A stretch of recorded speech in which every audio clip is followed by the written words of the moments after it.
They ready to get it. And I need y'all to be so ready to experience this because it was just like, if y'all are not, I want to hear some snaps. I want to hear some stomps. I want to hear that from the back. I want to hear all the noises for your feature. Do y'all understand? And then y'all can throw money at them later because that is also appropriate. Are you guys ready for Kayla? Yeah. Please welcome your feature, Kayla Blau, to the stage.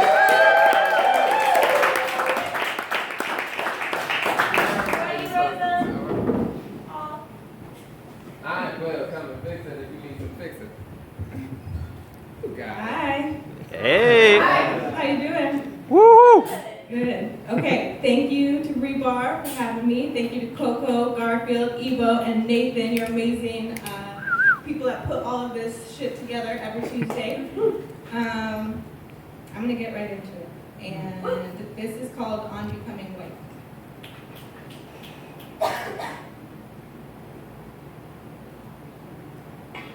When my grandparents arrived in Chicago, penniless but pale, my grandfather's hand stroked piano keys to forget how he had gotten here, traded stars of David for U.S. Navy badge, refugee turned toy soldier.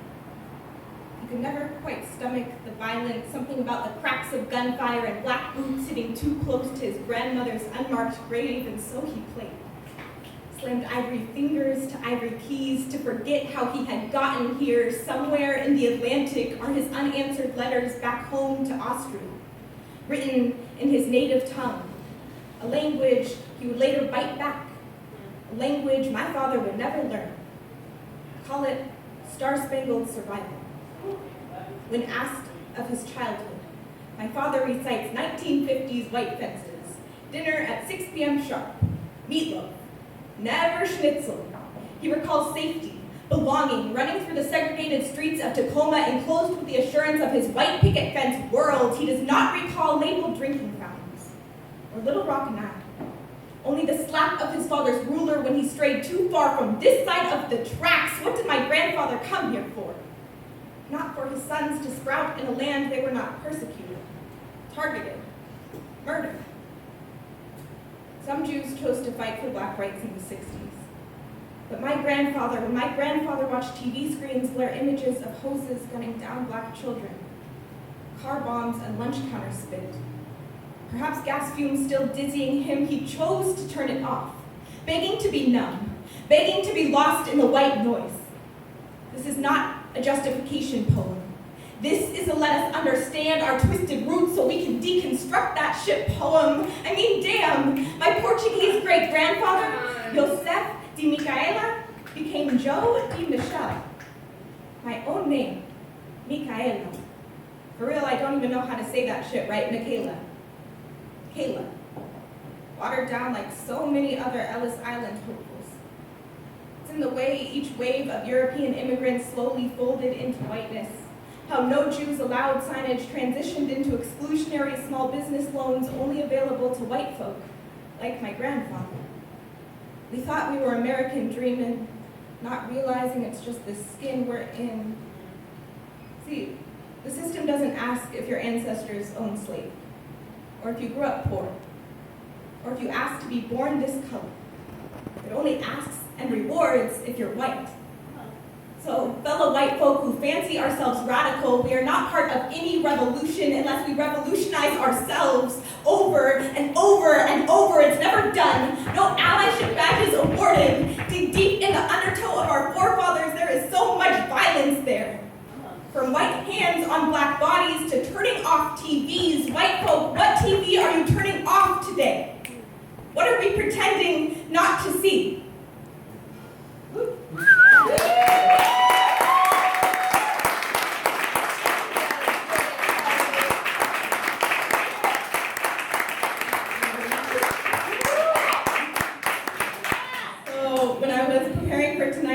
Garfield, who, if you didn't know, is the slam master here and is amazing, so now you know. And he was like, what are you nervous about? And I was like, I'm not very witty, like, that's not my thing. And he was like, okay, like, well, what else can you do? Like, can you sing? And I was like, hell no. I do not want to hear that. And he's like, can you dance? I'm like, kind kind of, but like I'm white, so it's like kind of offbeat. He's like, can you juggle? Like the fuck? Did you have any other talents? Like, no, like literally, no. So I'm just gonna poem because that's what I know how to do. So Yeah. I'm super excited. I put together my very first chapbook. I'm going to be reading something from that. How much are they? They are only $10. Thank you. But it's sliding scale, in case you can. It's hard out here. Okay, so this is called Unlearning. All we know is what has been taught to us. All abusers know is what has been taught to them. How many of us justify slitting throats with the stars on our own necks? What is healing if not unlearning? We cannot carve space for us without leaving space for forgiveness. Not so much pardoning or justifying, but tracing the paper mill roots back to all these fucking systems. We've all been duped by the smoke mills, burning beliefs we had to bury to stay alive. What beliefs have you buried to stay alive? It's such static here, such messes we've made. I can play angry feminist without the slightest notion of how a world without oppression would function. I've been taught hierarchy creates order, class, rank, and file make the world go round. Am I that unimaginative to have no utopia? That indoctrined, some days I just don't see it feasible. What is the fight for then? Burning beliefs we had to bury to stay alive. All that's left is the ashes. Scraps of take down the patriarchy patches and white egocentric feminist theory books. They cautioned us of all this ballooning. So many before us were so righteous in their awakening. Deflate quickly, wait till reality hits. They warned us of the rain. I have no answers. I just know we're all bleeding out. What will come of us once we burn it down?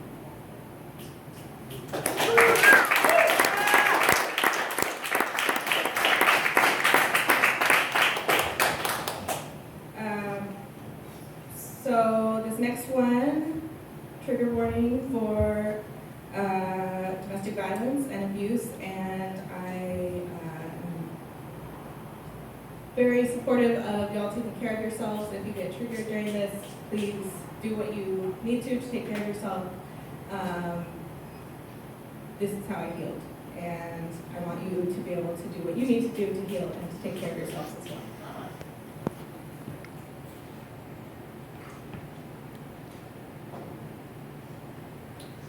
You know it's misogyny when I find out I have a medical condition causing me to lose weight, and he replies, you better start doing squats then, because I like my women with fat asses, and yours is shrinking. You know it's misogyny when he humbly tells fellow community organizers of the need to do the work around patriarchy, then comes home and barks at me for his dinner. You know it's misogyny when you have heated arguments about high heels, about the way he insists I must wear them to keep my man's interest, about the way they're just uncomfortable and that's sexist as fuck. We spend the rest of the evening walking on eggshells. Not being cliche, literal eggshells, splatted across the wall in a fit of anger. This motherfucker really threw eggs. It's like he knew I was eventually going to grind him into a poem and wanted to give me something to work with. For that, thank you. You know, misogyny is learned behaviors, systemic and unrelenting. When you know from a training for work that abuse functions on power and control, when you know he was abused as a kid, when you know the system isn't just his fault, but perpetuating it is, but why did you stay? Yeah, I feel you. The circular conundrum has been bouncing around me for months, swerving around the weighted bars of control, ignoring the psyche is no calculator. Emotional abuse plus relationship equals leave. Leaving is no valiant act, but you're abandoning me. You can't just stop loving me. But I still love him. Why do I still love him? See, these reminders keep me sane.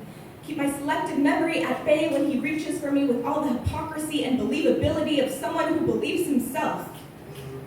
I turned dumb before him, wrapping myself around his wounds, forgetting I was made of gold, thinking I could change him to match, but I got no Midas touch.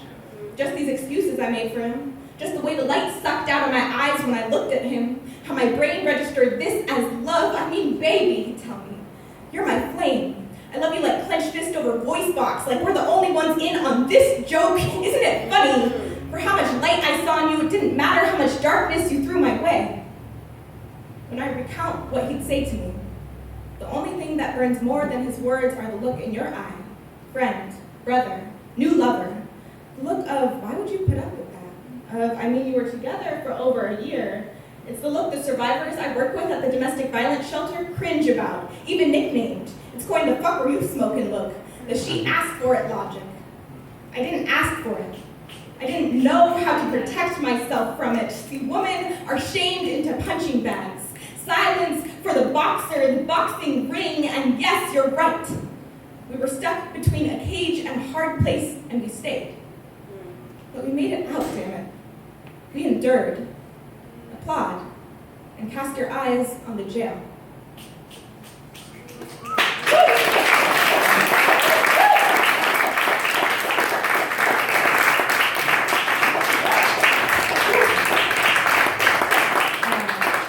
So a fun fact about that shit, it was real. Like I was literally sitting in a training for a new job being like, oh shit, like this is my relationship, everything they're talking about. Because we're taught, right, as women or as humans, period, that abuse is only valid or abuse is only abuse if it's physical. And we're taught that if you're loyal or if you love somebody, then you'll stay and you'll work it out. I'm here to tell you that's a fucking lie. Take care of yourself. Show yourself that you appreciate yourself. There are places and people that will appreciate you. If you find yourself in any situation, whether it's like a relationship, friendship, workplace, environment that's toxic, you deserve to leave when it's safe. I know sometimes it's not safe, but I want you to know that you deserve to leave.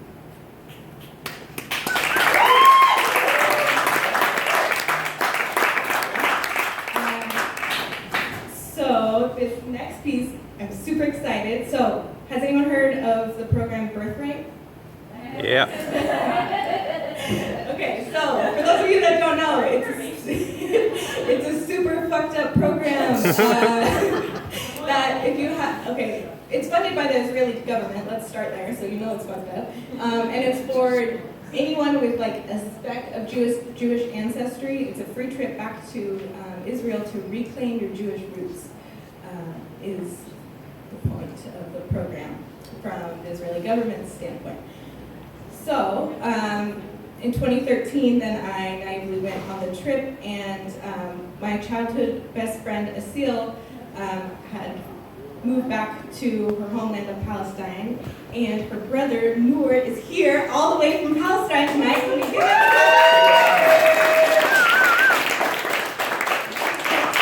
and he's fasting and shit, and still here, so appreciate you.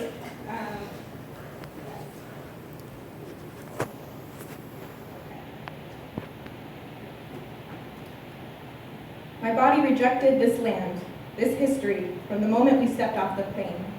The air was thick with broken promises. My cousins had hyped this trip up so much, I half expected to touch down on a warm beach overlooking the Mediterranean, clinking glasses with a triumphant Mazel Tov. Instead, I was suffocated by heavy airport questioning, watching barrels of guns sit on Israeli Defense Force soldiers' waistbands, staring children in the face. Don't worry, young Jewish Americans are not who Israeli soldiers are after, my tour guide tells us, as if that makes it any more just. Our tour guide tells us Taglit means discover in Hebrew, and that we are meant to discover our Jewish roots here in Israel. To be Jewish is to be Israeli, my tour guide means. I am told we are a tribe of refugees, a landless people whom have finally come home. I am told this land is my birthright. My home, my roots, that this land is what ties all Jews together. This land that Asil's family has been harvesting for generations. A land she cannot leave nor enter, not for hospital visits nor college classes, without IDF's approval. Yet I am told I have a birthright. This twisted Zionist alibi for genocide rang in my ear at every Israeli checkpoint, with every one-sided history lesson we received, and with every scripture they shoved at us like crooked real estate agents whispering the same undertone. You belong here. They don't belong here. You belong here.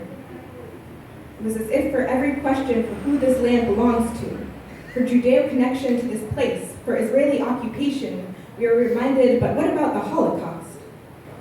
9 days later, I am sitting in my friend Asil's family home in Shufat, East Jerusalem, the Muslim quarters. Her cement apartment complex stands resurrected in the rubble, a resilient rock supporting its people. I hadn't seen her or her family in 5 years, not since the ICE agent showed up in our shared suburbia, not since they had been forced back to her homeland of Palestine. I am spinning, spewing how much propaganda we received, how my gut cringed at the irony of every IDF memorial. Asil's mother Fatima nods solemnly. Her brother Noor shoots up. See, they have Holocaust museums and memorials at every corner, but they don't realize they are committing a modern-day Holocaust on us. Where are the Palestinian memorials? Where do our tears go? Where are our bodies buried?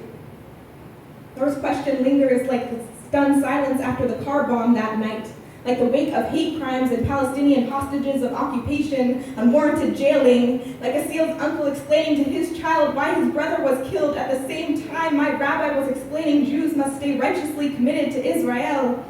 Israel, my Jewish brothers and sisters, we cannot heal through hurting. We cannot heal building homes on Palestinian homes, breaking backs and promises. The hypocrisy of this occupation is sickening. To my Palestinian brothers and sisters, do not believe IDF lies. We know Israeli Jews are not the refugees here. The deep-rooted history between us may be tangled and twisted below the olive trees, distorted with peace settlement lies and colonization truths. Yet we are here to stand together against apartheid, against walls, divisions, and identification cards. Let us rewrite history like truth this time. Back in Asil's living room, Fatima's olive eyes gaze up at me, sparkles of honey and hope. That wall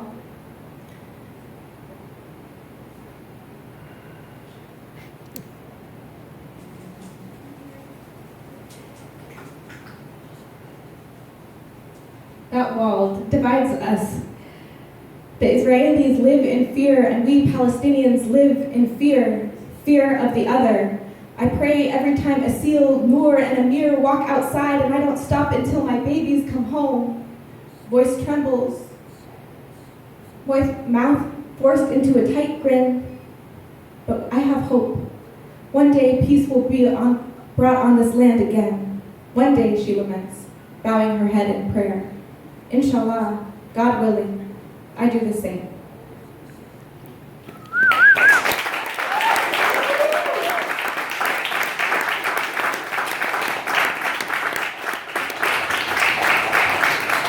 Thank you, Mo, for being here. Yep. I appreciate you so much for being here. And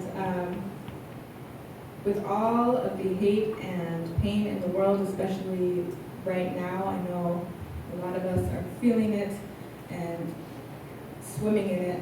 Can we just take a collective deep breath after this weekend's events?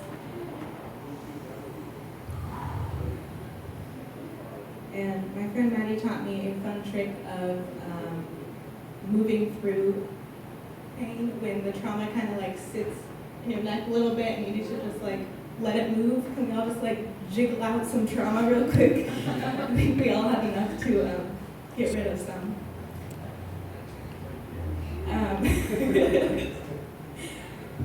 Okay, so I'm gonna do one more for you.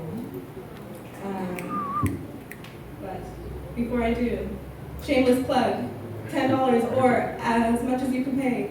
Oh, thanks.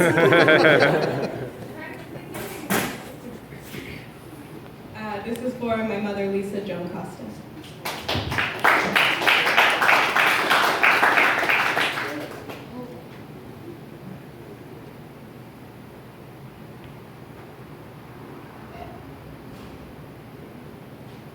My mother kept yellow legal pads full of ideas, words, medications, herbal remedies, writing lessons for work, skeletons of stories and past lives and past loves.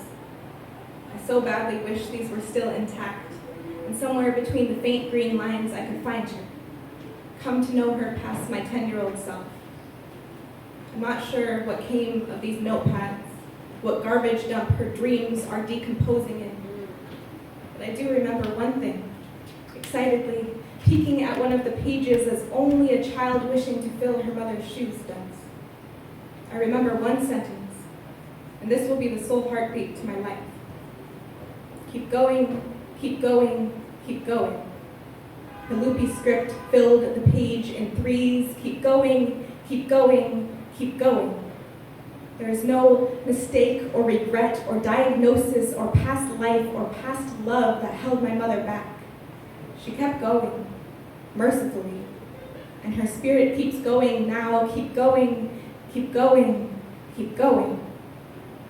15 years, swallow the memories, recall lesson plans strewn across the floor, recall goodnight phone calls while she was away, working, conferences in Kansas, Boston, Little Rock. Sometimes I think this dizzying, flying, incessant going kept her alive.